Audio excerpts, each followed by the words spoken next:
ইসলাম গ্রহণ করার পর বেলাল হাফসি রাদিয়াল্লাহু তাআলা আনহু মহানবী সাল্লাল্লাহু আলাইহি সাল্লামের অপার করুণা, স্নেহ, মমতা, ভালোবাসার কথা ভাবতে গিয়ে অতীতের সেই নিষ্ঠুর নির্যাতনের দৃশ্যগুলো তার চোখের সামনে ভেসে উঠত।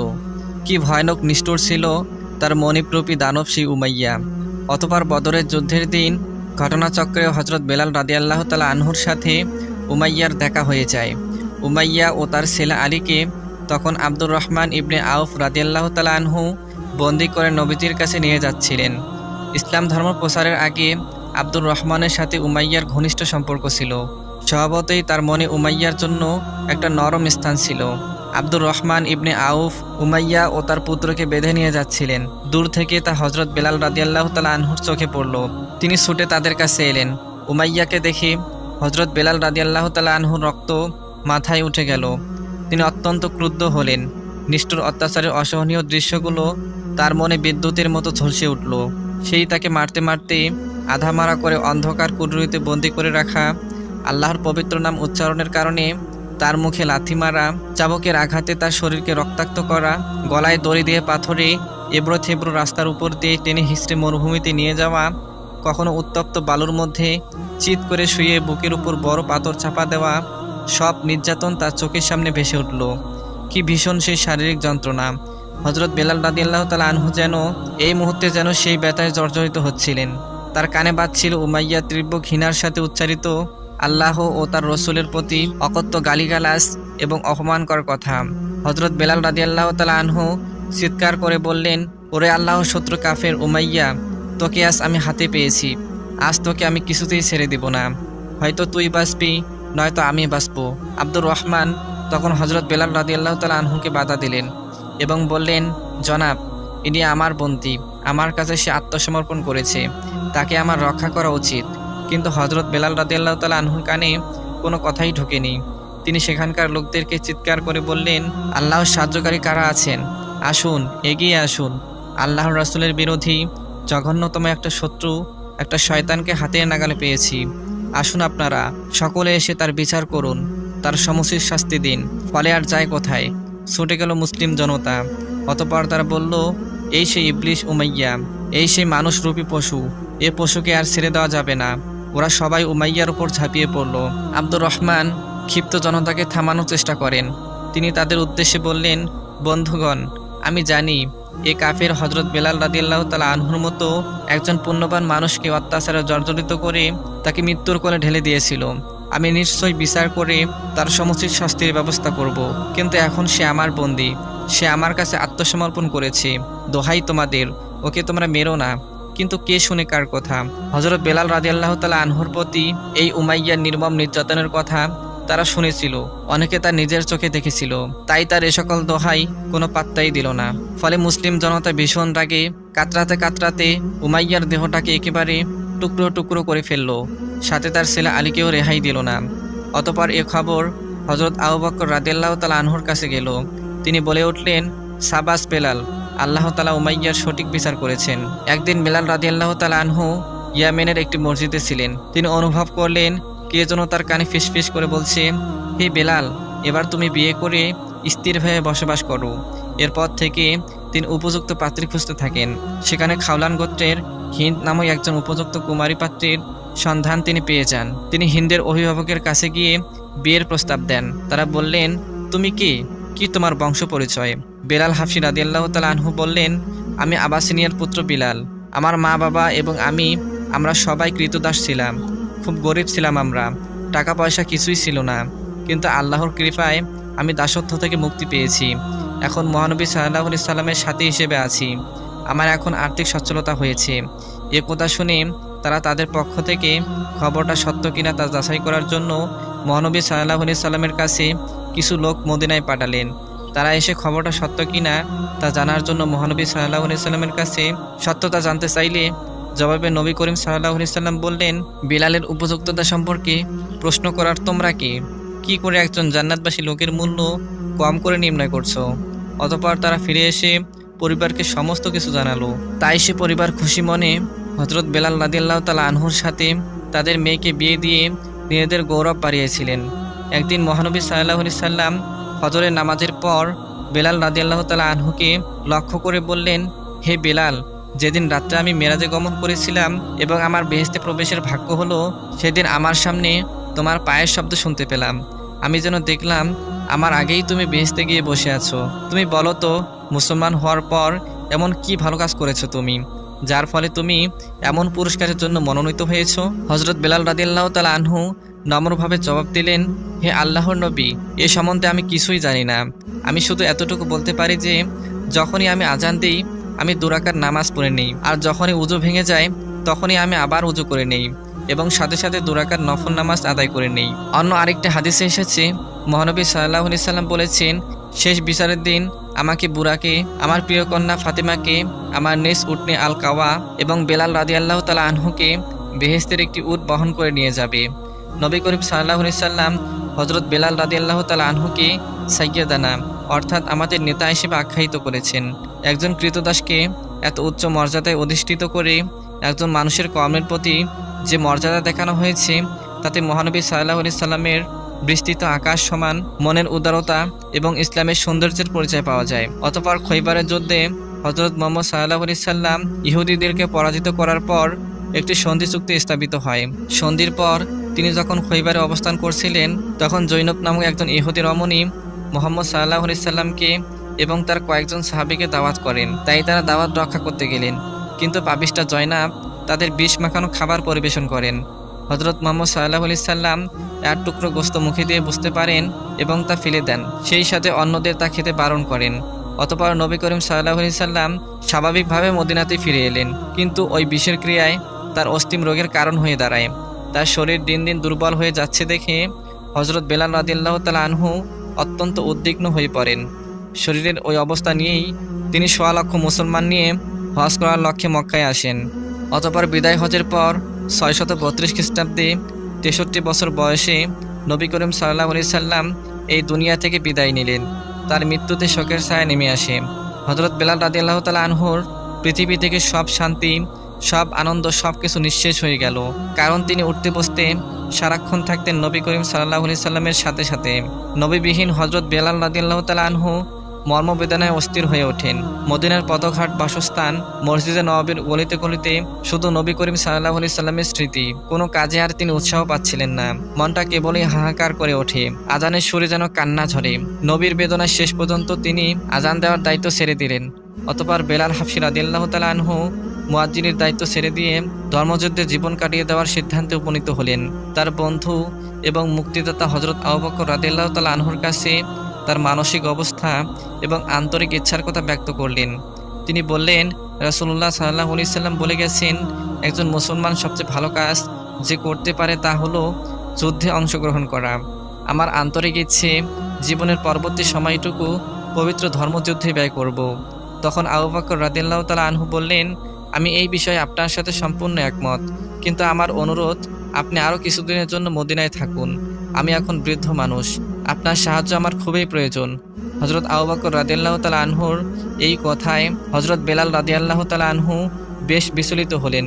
যেই আবু বকর রাদিয়াল্লাহু তাআলা আনহু তাকে অসহ্য নির্যাতন থেকে রক্ষা করেছিলেন, নিজের অর্থ দিয়ে দাসত্ব থেকে মুক্ত করেছিলেন, যিনি নবী করিম সাল্লাল্লাহু আলাইহি সাল্লামের কাছে নিয়ে এসেছিলেন, তাছাড়া তিনি তার বন্ধু ছিলেন, তাই তিনি কি করে হযরত আবু বকর রাদিয়াল্লাহু তাআলা আনহুকে ছেড়ে চলে যেতে পারেন? এসব ভেবে তিনি তার সাথেই রয়ে গেলেন এবং মনে মনে ঠিক করলেন, যতদিন আবু বকর রাদিয়াল্লাহু তাআলা আনহু বেঁচে থাকবেন ততদিন তিনি আর ধর্মের যুদ্ধে যাবেন না। একদিন সন্ধ্যায় মদিনার কয়েকজন মুসলমান খলিফা আবু বকর রাদিয়াল্লাহু তাআলা আনহুর মহত্ব কাজের প্রশংসা করছিলেন। তারা বলছিলেন, নবী করিম সাল্লাল্লাহু আলাইহি সাল্লামের পর আর কেউ হযরত আবু বকর রাদিয়াল্লাহু তাআলা আনহুর মতো ইসলামের জন্য এত ভালো কাজ করেনি, এত বেশি আত্মত্যাগও করেনি। পাশ থেকে একজন বলে উঠলেন, একজন আছেন যিনি ইসলামের জন্য বহু ত্যাগ স্বীকার করেছেন। তিনি হযরত আবু বকর রাদিয়াল্লাহু তাআলা আনহুর মতো কিংবা তার চেয়েও বেশি ত্যাগ করেছেন। লোকেরা খুব আশ্চর্য হয়ে প্রশ্ন করল, তিনি কে? লোকটি বলল, তিনি হলেন আব্বাসিনিয়ার পুত্র হযরত বেলাল হাবশী রাদিয়াল্লাহু তাআলা আনহু। হযরত বেলাল রাদিয়াল্লাহু তাআলা আনহু ধর্মের জন্য অনেক ত্যাগ স্বীকার করেছেন। তখন একজন প্রতিবাদ করে বললেন, আমাদের খলিফা কি বিধর্মীদের হাতে নির্যাতিত হননি? তাকে কি মারতে মারতে অজ্ঞান করে ফেলা হয়নি? আসলেই তো, এ কথাও তো সত্যি। তখন একজন বললেন, হাজার হলেও আবু বকর রাদিয়াল্লাহু তাআলা আনহু ছিলেন একজন গোত্রের লোক, গোত্রের লোকেরা তাকে রক্ষা করার জন্য সবসময় প্রস্তুত থাকতেন। বিধর্মীরা তাকে মেরে অজ্ঞান করে ফেললেও একেবারে মেরে ফেলার সাহস ছিল না। তাকে মেরে ফেললে তার গোত্রের লোকেরা ছেড়ে দিবে না, বিষয়টি তারা ভালোভাবেই জানত। অন্যদিকে হজরত বেলাল রাদিয়াল্লাহু তাআলা আনহুর গোত্রের একটি লোকও ছিল না যে তাকে রক্ষা করতে পারে। তখন অন্য একজন দীপ্ত কণ্ঠে বললেন, এক কথায় বলতে গেলে বলতে হয়, ইসলামের প্রথম যুগে হজরত বেলাল রাদিয়াল্লাহু তাআলা আনহু কুরাইশদের দ্বারা সবচেয়ে বেশি অত্যাচারিত হয়েছিল। এ সময় হজরত বেলাল রাদিয়াল্লাহু তাআলা আনহু সেখানে উপস্থিত হলেন এবং বললেন, আপনারা কি বিষয় নিয়ে এত গুরুগম্ভীর আলোচনা করছেন? জবাবে একজন বললেন, আপনার প্রশংসা করা হচ্ছিল এবং আপনার গুণাবলী পরিমাপ করা হচ্ছিল। বেলাল হাফসি রাদিয়াল্লাহু তাআলা আনহু বললেন, আমার গুণাবলী? আমি তো মাত্র একজন কৃতদাস ছিলাম, আর একজনের দয়ায় আমি কৃতদাস থেকে মুক্ত হয়েছি। তখন তাদের মধ্য থেকে একজন খুব উৎসাহের সাথে বললেন, কেউ কেউ গুণের বিচারে আপনাকে হজরত আবু বকর রাদিয়াল্লাহু তাআলা আনহুর উপরে স্থান দিয়েছে। এ কথা শোনা মাত্র হজরত বেলাল রাদিয়াল্লাহু তাআলা আনহুর মুখ বিরক্তিতে কঞ্চিত হয়ে ওঠে। তিনি খুবই রেগে গেলেন এবং বললেন, কি করে মহৎ হজরত আবু বকর রাদিয়াল্লাহু তাআলা আনহুর সাথে তোমরা আমাকে তুলনা করো, যেখানে আমি তার অসংখ্য ভালো কাজের মধ্যে একটি হলো আমার দাসত্ব থেকে মুক্তি। তখন লোকেরা নিশ্চুপ হয়ে গেল।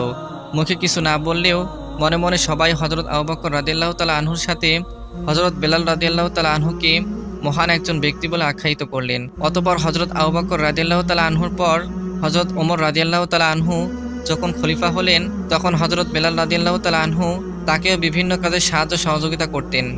একদিন হজরত ওমর রাদিয়াল্লাহু তাআলা আনহু হজরত বেলাল রাদিয়াল্লাহু তাআলা আনহুর কাছে লোকটি এসে বললেন, ভাই বেলাল, খলিফা ওমর রাদিয়াল্লাহু তাআলা আনহু আপনাকে সাক্ষাৎ করতে বলেছেন। খবর পেয়ে বেলাল রাদিয়াল্লাহু তাআলা আনহু ওমর রাদিয়াল্লাহু তাআলা আনহুর দরবারে গিয়ে উপস্থিত হলেন। ঘরের বাইরে তখন বেশ কয়েকজন কুরাইশ সর্দার তখন হজরত ওমর রাদিয়াল্লাহু তাআলা আনহুর সাথে সাক্ষাৎ করার জন্য অপেক্ষা করছিলেন।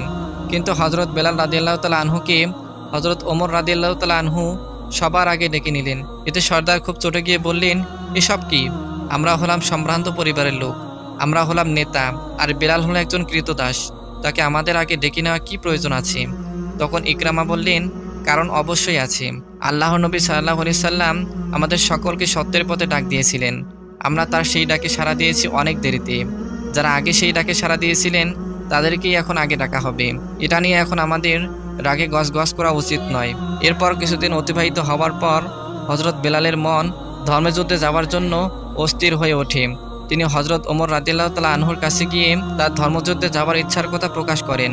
ওমর রাদিয়াল্লাহু তাআলা আনহু তাকে ধর্মযুদ্ধে না দিয়ে দেশে রাখার অনেক চেষ্টা করেন, কিন্তু হজরত বেলাল রাদিয়াল্লাহু তাআলা আনহু কিছুতেই আর ঘরে থাকতে রাজি হননি। তিনি সিরিয়ার যুদ্ধরত মুজাহিদদের সাথে মিলিত হতে চাইলেন। তাই অপারগ হয়ে হজরত ওমর রাদিয়াল্লাহু তাআলা আনহু তার যুদ্ধে যাওয়ার অনুরোধ মেনে নিলেন। অতঃপর হজরত বেলাল রাদিয়াল্লাহু তাআলা আনহু সিরিয়া অভিযানে মুসলিম বাহিনীর সাথে যোগদান করেন। সেখানে তিনি সাধারণ সৈনিক হিসেবে নয়, মুসলিম বাহিনীর প্রধান হিসেবে কাজ করেন। ফলে জেরুজালেম তাদের দখলে চলে আসে। হজরত ওমর রাদিয়াল্লাহু তাআলা আনহু প্রতিরোধকারীদের সাথে একটি শান্তি চুক্তিতে সই করতে নিজে চলে আসেন। হজরত ওমর রাদিয়াল্লাহু তাআলা আনহু যখন পবিত্র জেরুজালেমে প্রবেশ করেন, তখন তার পাশে পাশে চলছিলেন ইসলামের প্রথম মুয়াজ্জিন হজরত বেলাল রাদিয়াল্লাহু তাআলা আনহু। অতঃপর খলিফা ওমর রাদিয়াল্লাহু তাআলা আনহু যখন সিরিয়ার রাজধানী দামেস্ক থেকে বিদায় নিয়ে চলে যাচ্ছিলেন, তখন সেখানকার জনসাধারণ এবং প্রধানগণ হজরত ওমর রাদিয়াল্লাহু তাআলা আনহুর নিকট আবেদন করলেন যে, মহামান্য খলিফা, আপনার কাছে আমাদের একটা অনুরোধ, হজরত বেলাল রাদিয়াল্লাহু তাআলা আনহু যেন শেষবারের মতো আমাদের এখানে আজান দেন। হজরত ওমর রাদিয়াল্লাহু তাআলা আনহু তাদের কথা মতো হজরত বেলাল রাদিয়াল্লাহু তাআলা আনহুকে আজান দেওয়ার জন্য অনুরোধ করলেন। তখন বেলাল রাদিয়াল্লাহু তাআলা আনহু বললেন, হে বিশ্ববাসী নেতা, আমাদের প্রিয় নবী হজরত মুহাম্মদ সাল্লাল্লাহু আলাইহি সাল্লামের মৃত্যুর পর আমি মনস্থির করেছিলাম আর কোনো দিন কারোর জন্য আজান দিব না, কিন্তু আজ আমি আপনার কথা রক্ষার্থে আজান দিব। অতঃপর হজরত বেলাল রাদিয়াল্লাহু তাআলা আনহু যখন তার মধুর কণ্ঠে মুসলমানদের মসজিদে আসার আহ্বান করলেন, তখন সবার মনে হজরত মুহাম্মদ সাল্লাল্লাহু আলাইহি সাল্লামের কথা মনে পড়ে যায়। তাদের বুকে বেতারে ঢেউ উতলে ওঠে। কান্নায় ভেঙে পড়েন হজরত ওমর রাদিয়াল্লাহু তাআলা আনহু নিজেও। ফুফিয়ে ফুফিয়ে কান্না করতে শুরু করেন। যাই হোক, সিরিয়া বিজয়ের পর যুদ্ধের বহু গনিমতের মাল হজরত বেলাল রাদিয়াল্লাহু তাআলা আনহুর কাছে আসে। সেসব তিনি সংসারের কাছে খরচ না করে ধর্মের সেবায় উৎসর্গ করেছিলেন। এভাবে দিন দিন দেশের উন্নতি ও মঙ্গলের জন্য নিজেকে নিয়োজিত করেন। ফলে তার আন্তরিক কর্মক্ষমতার গুণে তিনি দামেস্কের গভর্নরের পদে অধিষ্ঠিত হয়েছিলেন। অতঃপর সিরিয়ায় বসবাসকালে এক রাতে হজরত বেলাল রাদিয়াল্লাহু তাআলা আনহু ঘুমিয়েছিলেন। ঘুমের মধ্যে প্রিয় নবী হজরত মুহাম্মদ সাল্লাল্লাহু আলাইহি সাল্লামের সাক্ষাৎ পেলেন। অতঃপর তিনি বললেন, হে বেলাল, এটা কেমন হয়ে গেল? এতদিন কেটে গেল, অথচ তুমি আমার সাথে সাক্ষাৎ করতে এলে না। এই স্বপ্ন হজরত বেলাল রাদিয়াল্লাহু তাআলা আনহুকে অস্থির করে তুলল। সাথে সাথেই তিনি মদিনা থেকে যাত্রা করেন। চলতে চলতে মহানবী সাল্লাল্লাহু আলাইহি সাল্লামের কবরের সামনে এসে দাঁড়িয়ে কেঁদে কেঁদে বুক ভাসালেন। তার জন্য প্রাণ ঢেলে আন্তরিকভাবে দোয়া করলেন। মহানবী সাল্লাল্লাহু আলাইহি সাল্লামের পাশে পাশে তার অবস্থান, তার স্নেহধন্য দিনগুলো স্মৃতির পর্দায় একটার পর একটা ভেসে উঠছিল। অতীতগুলো যেন বাস্তব হয়ে উঠে এসেছিল। হযরত বেলাল রাদিয়াল্লাহু তাআলা আনহু সেখানে একটা আনন্দ ভরা সুখী জীবনে ফিরে গেলেন। অতঃপর বাস্তবে ফিরে এসে দেখেন অসংখ্য লোক তাকে ঘিরে ফেলেছে। তারা হযরত বেলাল রাদিয়াল্লাহু তাআলা আনহুর আগমনের কথা শুনে কাজকর্ম ফেলে দিয়ে এসেছে। সবাই তাকে বললেন, হে বেলাল, আমাদের জন্য একবার আজান দিন। আপনার আজান শুনলে মনে প্রশান্তি চলে আসে। কিন্তু বেলাল রাদিয়াল্লাহু তাআলা আনহু বলেন, আমি যার জন্য আজান দিতাম সে আজ পৃথিবীতে নেই, সুতরাং আমার পক্ষে আজান দেওয়া সম্ভব না। এমন সময় হযরত মুহাম্মদ সাল্লাল্লাহু আলাইহি সাল্লামের দুই নাতি হযরত হাসান এবং হুসেন রাদিয়াল্লাহু তাআলা আনহু সেখানে আগমন করলেন। হযরত বেলাল রাদিয়াল্লাহু তাআলা আনহু তাদেরকে দেখে আর স্থির থাকতে পারলেন না। তাদেরকে জড়িয়ে ধরে ওজর ছাড়াই কান্না করতে শুরু করলেন। অতঃপর কান্না থামলে হযরত হাসান হুসেন রাদিয়াল্লাহু তাআলা আনহু আবদার করলেন, কতদিন ধরে আমরা মদিনাবাসীরা আপনার মধুর কণ্ঠে আজান শুনি না। দয়া করে আপনি আগামীকাল ফজরে আজান দিলে আমরা অত্যন্ত খুশি হব এবং ধন্য হব। এবার হযরত বেলাল রাদিয়াল্লাহু তাআলা আনহু কি করে হযরত মুহাম্মদ সাল্লাল্লাহু আলাইহি সাল্লামের নাতিদের আবদার নাকচ করতে পারে। অতঃপর পরদিন হযরত বেলাল রাদিয়াল্লাহু তাআলা আনহু ফজরে আজান দেন। আজানের মুহময় মধুর স্বর মদিনার অনেক দূর পর্যন্ত ছড়িয়ে পড়ে আর আকাশ বাতাস মুখরিত করে তোলে। অনেকদিন পর নবীজি সাল্লাল্লাহু আলাইহি সাল্লামের জামানার সুর শুনে সারা মদিনায় এক মর্মস্পর্শী কান্নার রোল পড়ে যায়। প্রিয় নবী মুহাম্মদ সাল্লাল্লাহু আলাইহি সাল্লামের সকল স্মৃতি তাদের মনে পড়ে যায়। তারা সকলে মসজিদে নববীর দিকে ছুটে আসেন এবং আনসার ও মুজাহিদদের পদ্মানিশী স্ত্রী লোকরাও কাঁদতে কাঁদতে মদিনার দিকে চলে আসেন। হযরত বেলাল রাদিয়াল্লাহু তাআলা আনহুকে দেখে নবী করিম সাল্লাল্লাহু আলাইহি সাল্লামের জন্য তাদের সুখ যেন হাজার গুণ উতলে ওঠে। নবী করিম সাল্লাল্লাহু আলাইহি সাল্লামের স্মৃতিতে মদিনাবাসীদের ক্রন্দনে হযরত বেলাল রাদিয়াল্লাহু তাআলা আনহু মানসিক যন্ত্রণায় আরও অস্থির হয়ে পড়েন। দুঃখ সহ্য করতে না পেরে তিনি আবার মদিনা ত্যাগ করেন। বেশ কিছুদিন দেশ বিদেশে পাগলের মতো ঘুরে বেড়ান, কিন্তু কোথাও শান্তি খুঁজে পান না। আবার ছুটে যান মদিনাতে। সেখানে গিয়ে বন্ধু এবং মুক্তিদাতা হযরত আবু বকর রাদিয়াল্লাহু তাআলা আনহুর কবর ও হযরত মুহাম্মদ সাল্লাল্লাহু আলাইহি সাল্লামের রওজা জিয়ারত করেন। অতঃপর সেখান থেকে ফিরে এলেন দামেস্কে। এসেই তিনি অসুস্থ হয়ে শয্যাশায়ী হয়ে গেলেন এবং তার মৃত্যুর সময় ঘনিয়ে আসে। স্ত্রীর কোলে মাথা রেখে তিনি চোখ বন্ধ করলেন। তখন তার স্ত্রী ডুকরে ডুকরে কেঁদে বললেন, হায় রে আমার দুঃখ, আমি আর সহ্য করতে পারছি না। স্ত্রীর কান্নায় হযরত বেলাল রাদিয়াল্লাহু তাআলা আনহু একবার চোখ মেলে তাকালেন এবং বললেন, কি আনন্দ আমার, আমি আমার অতি প্রিয়জনদের কাছে যাচ্ছি। এটাই ছিল তার শেষ কথা। এভাবে তিনি এই পৃথিবী থেকে চিরবিদায় গ্রহণ করলেন।